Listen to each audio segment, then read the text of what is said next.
Hey everyone, welcome back to another tech video. In this video, I'm gonna show you that how you can resolve the problem. Problem is that your Apple ID is not active right now in your iPhone, so you want to active right now. We face that problem just Apple ID is not active right now, so you have to resolve that problem in easy way. First of all, you just have to go back and simply you have to just tap on the settings and you have to make sure that you have a strong Wi-Fi connection. Also, make sure that VPN is not connected. If you have a connected VPN, just disconnect it. If you didn't find the place where you can disconnect your VPN, just tap on a journal in your iPhone settings and just scroll down and just go to the VPN and device management. Just tap on that and here you will just disconnect your VPN here.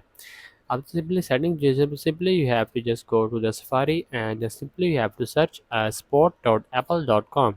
Simply just after searching that, simply you have to just scroll down in the last of your that website and you find a sport option. Get just like that, get sport. Just tap on that